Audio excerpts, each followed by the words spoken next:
오늘 오전에 이어서 누가복음 1장 46절부터 56절까지 말씀으로 마리아 찬가, 하나님의 은혜를 기억하는 사람의 노래, 이 제목으로 말씀을 함께 나눕니다.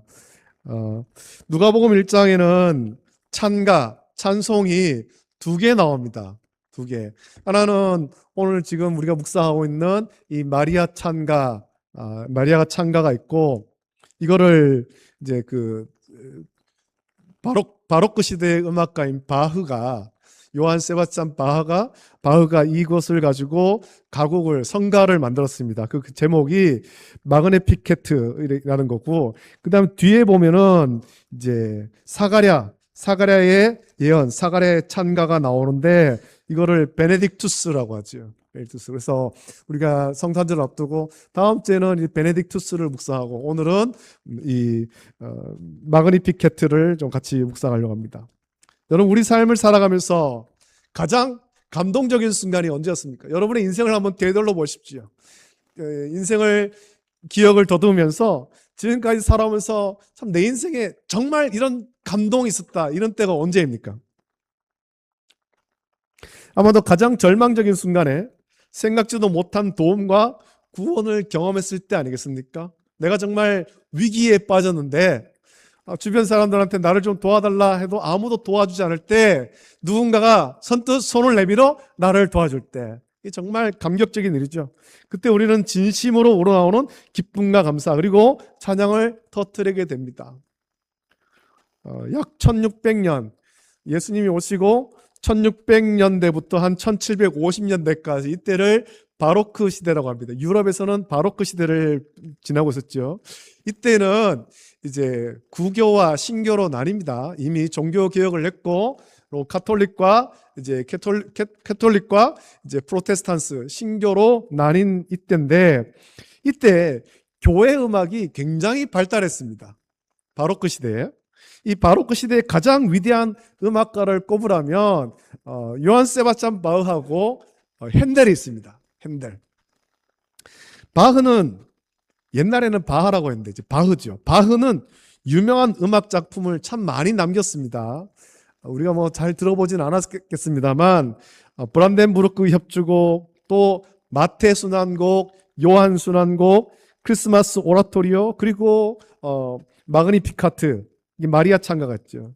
그 중에 마그니피카트, 이거는 마그니피카트, 마리아 찬가는 바흐가, 오늘 우리가 함께 읽은 본문, 이 누가복음 1장 46절부터 56절까지 이 말씀을 라틴어 원음으로 작곡한 합창곡이에요.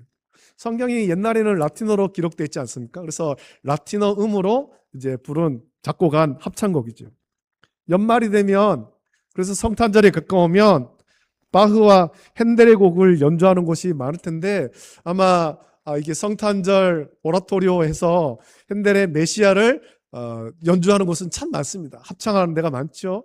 교회가 크고 찬양대가 잘 갖춰져 있는 그런 교회들 같은 경우에는 이제 성탄절 찬양대 곡으로 핸델의 메시아를 그렇게 연주하기도 합니다. 여러분이 기회가 되면 이 12월을 보내면서, 뭐 우리가 마음의 여유가 좀 없어서 그렇지만 기회가 된다면 그런 연주회, 그런 바흐의 연주회나 핸델의 연주회, 그런 곳에 가서 그들이 작곡한 곡을 한번 직접 들어보면 좋겠습니다. 연주곡이나 혹은 합창곡을 한번 들어보면 좋겠어요. 직접 듣지는 못하더라도 요즘에는 시절이 좋지 않습니까? 여러분 가진 스마트폰, 휴대폰으로 이거 다 들을 수가 있거든요. 세계 유명한 합창단들, 연주단들이 공연한 것들이 다 있어요. 한번 찾아서 들어보면 좋겠습니다. 그 가사가, 오늘 이 마그니피카트도 라틴어로 되어 있어서 우리가 뭐 무슨 말인지 알아듣지는 못합니다만, 우리가 오늘 이 말씀을 묵상하고 본문의 의미를 기억하며 그 곡을 듣는다면, 그때 바흐가 이 마그니피카트를 작곡할 때 얼마나 감사하면서 그 곡을 만들었는가, 마리아의 그런 감사하는 마음으로 작곡했다는 것을 우리가 알 수 있습니다. 그런 의미에서 우리는 오늘 본문을 통해서 마리아 찬가를 묵상하고 함께 은혜를 나누려고 합니다. 우리가 함께 살펴볼 말씀, 이거는 여러분 성경에 보면은 위에 마리아 찬가라고 아마 적혀 있을 거예요. 이 노래는 성경에서 그 하나님을 찬양하는 노래가 참 많거든요. 시편 같은 경우는 다 하나님을 찬양하는 노래고, 그 외에도 출애굽할 때 미리암이 부른 찬송도 있고 많은 찬송이 있는데, 그 찬송 가운데 가장 아름답고 깊이가 있는 찬송 중에 하나로 꼽힙니다. 자, 그런데 이 찬송을 부른 주인공은 웅장한 궁정이나 왕이나 지혜로운 그런 현자가 아닙니다. 나사렛이라는 시골 마을의 한 비천한 처녀 마리아죠. 마리아는 우리가 말씀을 계속해서 묵상했다시피 천사 가브리엘로부터 인류의 구원자이신 허물과 죄로 죽은 우리를 구원할 예수 그리스도를 잉태하리라는, 성령으로 잉태하리라는 엄청난 소식을 듣죠. 그 소식은 기적이었지만 동시에 당시 가부장적인 유대 사회에서 마리아의 삶을 파괴할 수 있는 아주 위험한, 두려운 그런 소식이었습니다. 이런 고독과 두려움 속에서 마리아는 우리가 오전에 말씀 묵상했다시피 친족 엘리사벳을 찾아가 문안합니다. 그리고 그곳에서 엘리사벳이 성령 충만한 그런 환영과 축복을 통해서 자신의 믿음이 확증되는 놀라운 은혜를 이 마리아가 경험했습니다. 오늘 본문의 말씀은 이 믿음의 교제 이후에 하나님의 은혜에 압도된 마리아가 터뜨린 찬양입니다. 그 이전까지, 엘리사벳을 만나기 전까지는 제 천사를 통해서 예수님의 잉태 소식을 자기가 듣지만, 그래서 주의 여종이 오니 말씀대로 이루어지이다, 그렇게 믿음으로 고백했지만 그 마음 가운데 두려움이 있었거든요.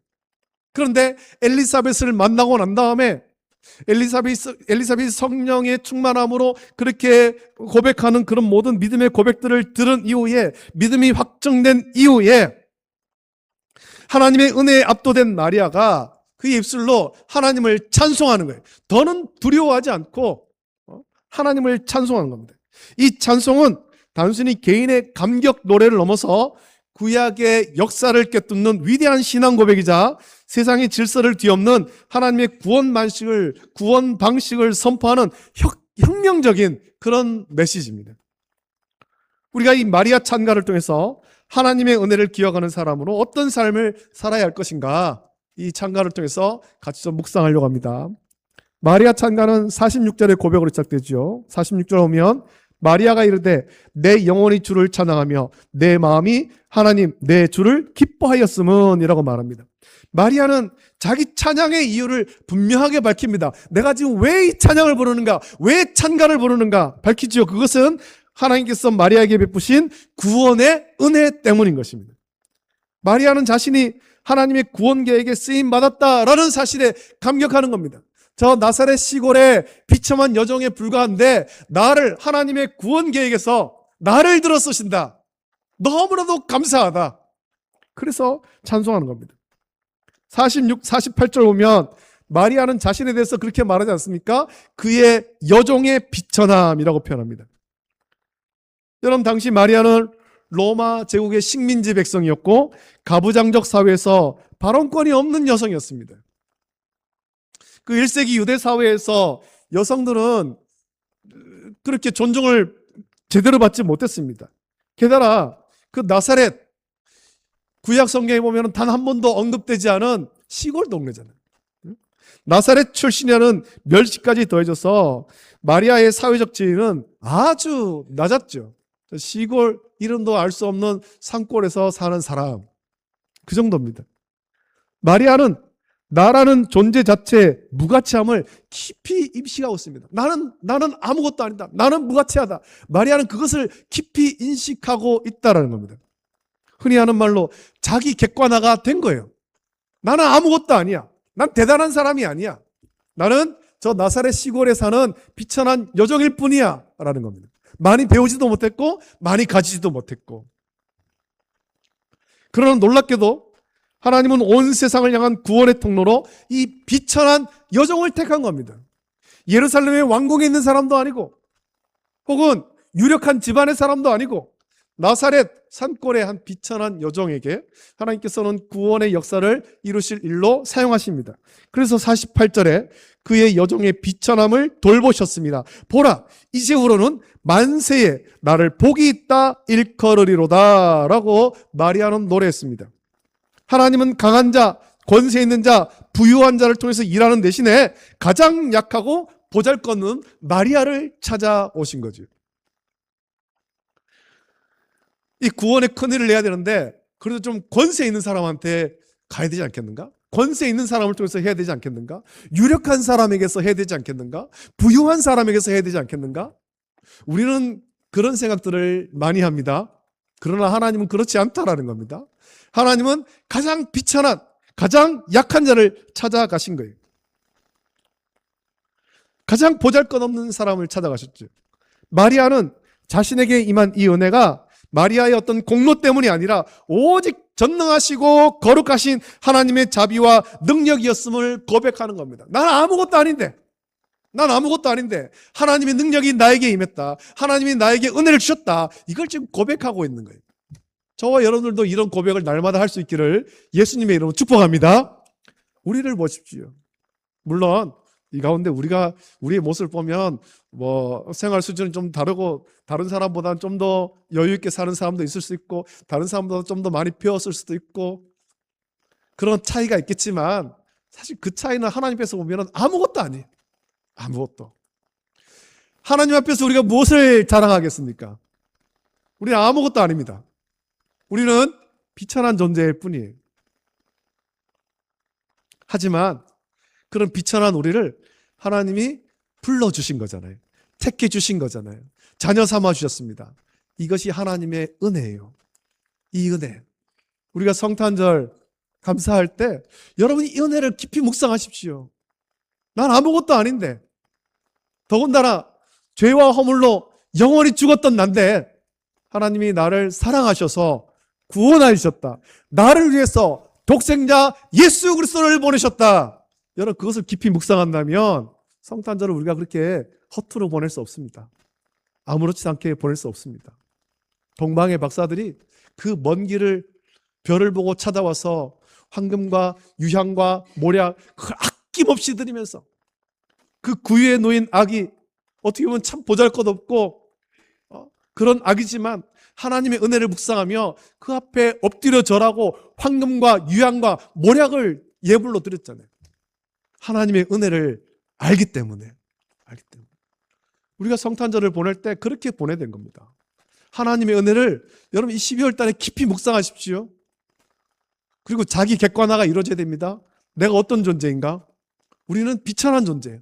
하지만 하나님이 나를 택하시고 구원하셨다. 여러분 그 은혜를 깊이 묵상하고 하나님께 감사할 수 있기를 원합니다. 여러분 마리아 찬가의 첫 번째 핵심은 이것입니다. 하나님의 구원은 인간의 조건을 보지 않는다는 겁니다.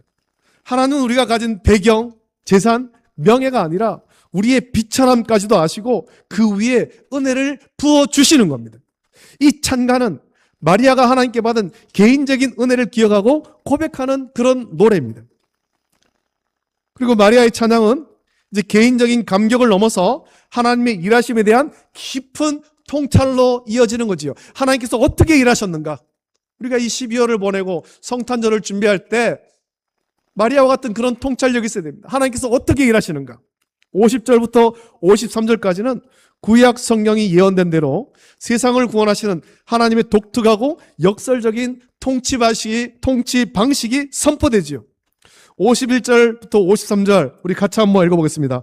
51절부터 53절까지 말씀을 같이 읽습니다. 시작. 그의 팔로 힘을 보이사 마음의 생각이 교만한 자들을 흩으셨고 권세 있는 자를 그 위에서 내리치셨으며 비천한 자를 높이셨고 줄이는 자를 좋은 것으로 배불리셨으며 부자는 빈손으로 보내셨도다. 아멘. 여러분 이것은 당시 로마 제국이 추구하던 세상의 질서와는 완전히 반대되는 선언입니다. 그때만 아니라 지금도 마찬가지입니다. 지금의 세상의 가치관, 세상의 모습과는 완전히 반대되는 겁니다. 세상은 권세 있는 자가 더욱 견고하게 자리를 지키려고 합니다. 그러나 하나님은 권세 있는 자를 그 위에서 내리치셨습니다. 세상은 부유한 자가 힘을 가지고 더욱 부를 축적합니다. 그러나 하나님은 부자를 빈손으로 보내시는 거예요. 세상에서 가난하고 비천한 자들은 무시당하고 소외됩니다. 그러나 하나님은 비천한 자를 높여주셨고 줄이는 자를 배불리셨습니다. 여러분, 우리가 재물을 가지고 있으면 얼마나 갖고 있습니까? 그거 자랑하는 사람만큼 어리석은 사람이 없습니다. 하나님은 부자를 빈손으로 돌려보낸다 했습니다.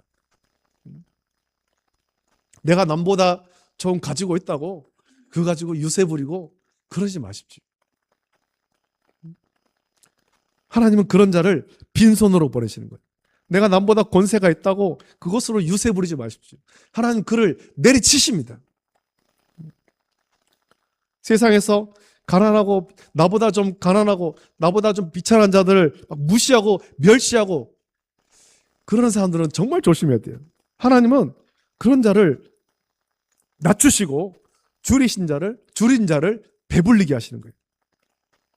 마리아는 지금 자신의 뱃속에 있는 이 아기 예수님, 성령으로 잉태된 예수님이 이러한 하나님의 그런 혁명적인 구원을 이루실 메시아이심을 깨달은 거지요.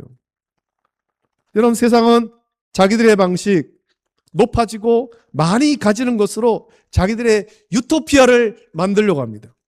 그러나 하나님의 구원은 우리의 이성과 상식을 뛰어넘는 거예요. 하나님은 그 악한 세상의 질서와 교만한 자들을 멸하고 약하고 비천한 자들을 들어 올리심으로써 하나님의 구원을 완성하십니다. 여러분, 이 찬양은 마리아의 개인적인 체험을 넘어서 모든 시대의 성도들이 기억해야 될 진리의 말씀인 겁니다. 우리는 세상의 가치관에 현혹되어서 높아지려 하기보다 하나님의 주권적인 구원 방식에 순종하는 것이 참된 복이라는 것을 깨달아야 되죠.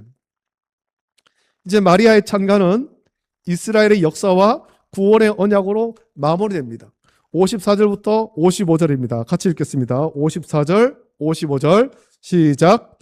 그 종 이스라엘을 도우사 긍휼히 여기시고 기억하시되 우리 조상에게 말씀하신 것과 같이 아브라함과 그 자손에게 영원히 하시리로다. 아멘.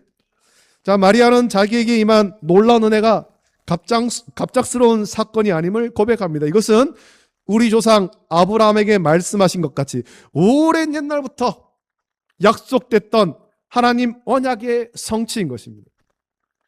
사실은 아브라함 이전 때부터죠. 아브라함 이전 때부터 아담과 하와가 하나님 말씀에 불순종해서 하나님께서 그들에게 벌 주실 때 이미 구원을 약속하셨습니다. 그 약속의 성취가 성육신하신 예수 그리스도잖아요. 마리아는 지금 하나님의 오랜 역사, 즉 메시아를 보내서 이스라엘과 온 세상을 구원하시겠다는 그 약속의 정점에 서 있는 겁니다. 그 약속의 정점, 그것이 예수님의 성육신이잖아요. 우리 하나님은 인간의 시간을 뛰어넘어서 수천 년 전에 하셨던 그 말씀을 신실하게 기억하시고 성취하시는 하나님이십니다. 마리아는 비천한 자신에게 행하신 일이 이 하나님의 크신 구원의 역사의 일부이며 그 약속의 성취임을 깨닫고 감사하며 순종을 결단하는 거죠. 이것이 마리아 찬가가 놀라운 은혜의 찬송인 이유입니다. 이 짧은 찬송 속에 마리아에게 주신 은혜, 또 하나님의 신실하심, 하나님의 구원, 이게 다 들어있는 거예요. 우리의 삶에 일어나는 모든 은혜는 하나님의 신실한 언약 속에서 이루어집니다. 우리는 눈앞의 문제로 인해서 하나님의 약속을 잊기 쉽지만 마리아처럼 하나님의 크신 구원의 역사를 기억하고 그 말씀의 성취를 믿음으로 바라봐야 됩니다. 그래서 마리아 찬가, 저는 이 마리아 찬가를 설교하면서 하나님의 은혜를 기억하는 사람의 노래라고 제가 뒤에 제목을 붙였습니다. 여러분, 하나님의 은혜를 기억하십니까? 하나님이 여러분에게, 여러분의 가정에, 우리 교회에, 이 땅 가운데 온 세계에 베풀으신 그 은혜를 기억하십니까? 기억한다면 우리가 이 12월을 그냥 보내면 안 됩니다. 성탄절을 아무런 감동 없이 준비해서는 안 되는 겁니다. 마리아와 같은 기쁨과 감격으로 준비해야 됩니다.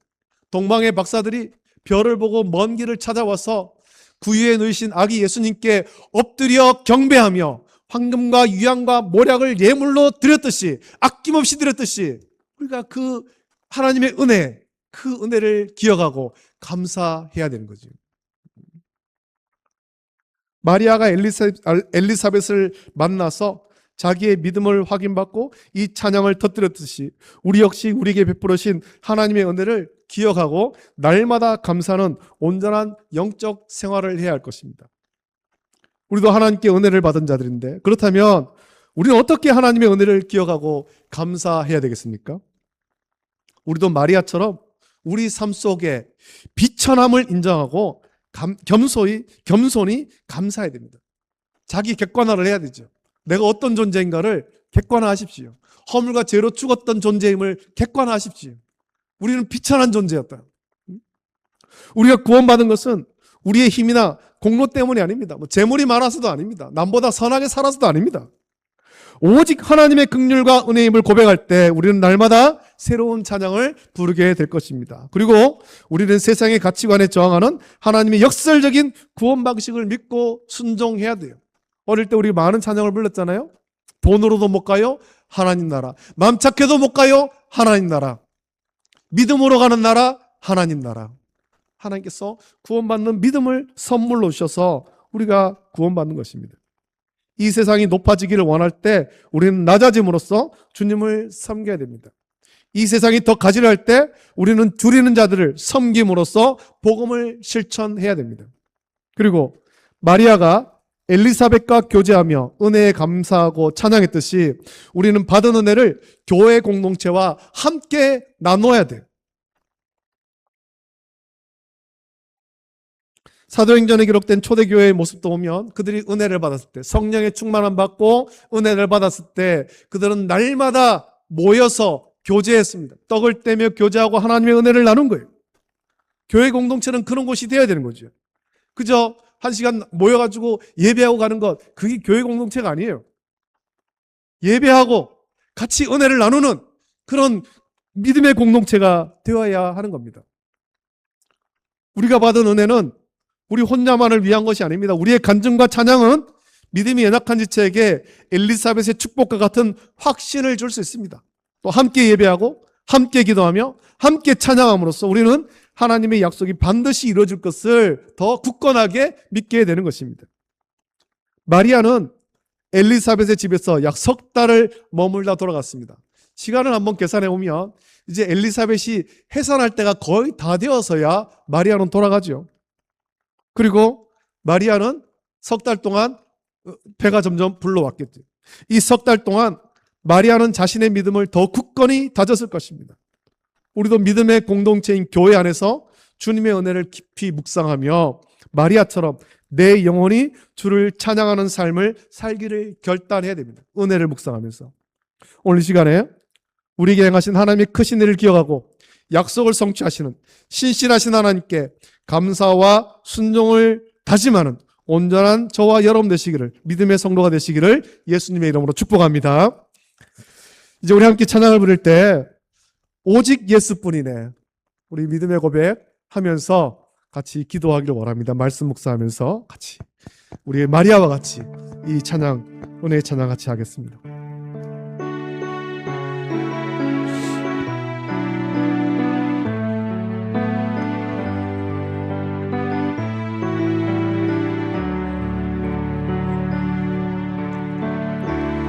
은혜 아니면 살아갈 수가 없네.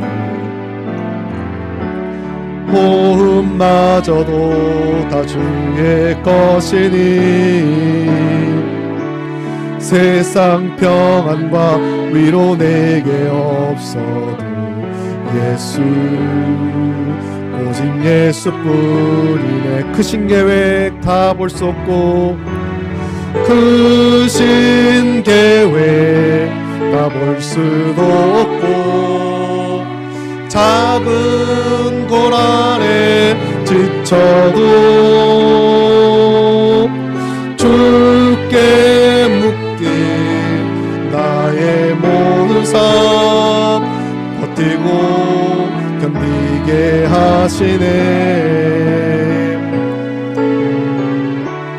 은혜 아니면 살아갈 수가 없네.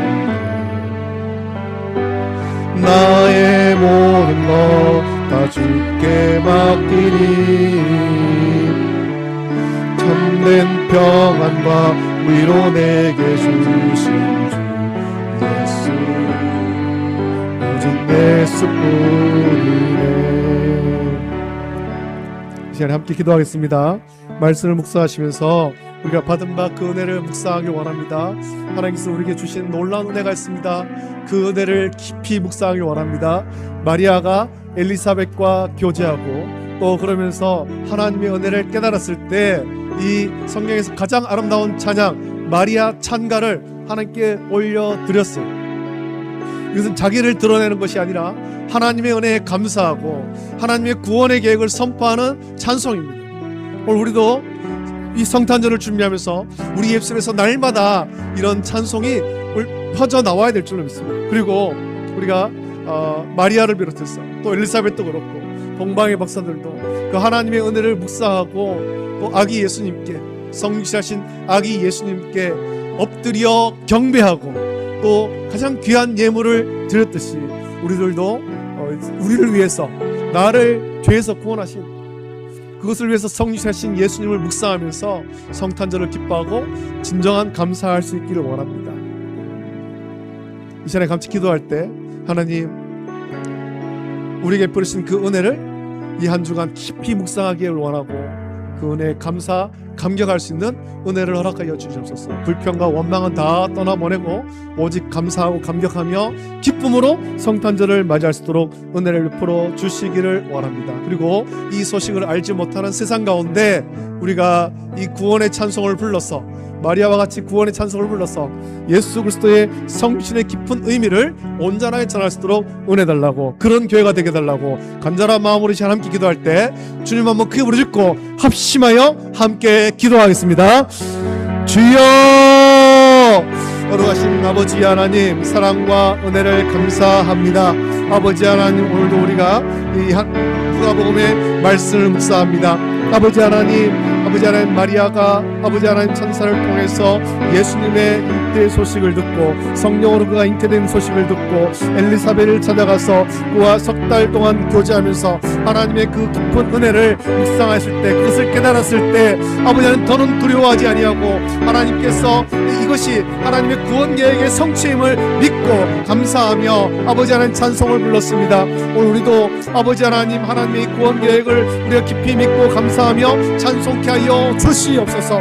우리가 참 비참한 존재입니다. 우리 객관화가 이루어지게 하여 주시옵소서. 우리가 아무것도 아닙니다. 아버지 하나님, 우리는 허물과 죄로 죽었던 존재입니다. 아버지 하나님, 그런 우리를 주님께 사랑하셔서 은혜 베풀어 주심을 감사드립니다. 그 구원의 은혜를 묵상하고 기뻐하고 감사하며 오늘 성탄절을 잘 준비할 수 있도록 은혜를 베풀어 주시기를 원하고 이 구원의 소식을 온 세상 가운데 널리 선포할 수 있도록 주여 은혜를 채워 주시옵소서. 감사합니다. 예수님 감사합니다. 아멘. 좋으신 아버지 하나님, 감사합니다. 누가복음의 말씀을 통해서 하나님의 놀라운 은혜를 받은 그 마리아가 그 은혜를 깨닫고 하나님을 찬송하는 그 말씀을 묵상하였습니다. 아버지 하나님, 우리도 마리아와 같이 참 비천한 존재에 불과합니다. 우리는 허물과 죄로 죽었습니다.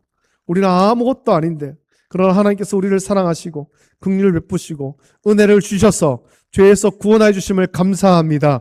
구원받는 믿음을 주심을 감사드립니다.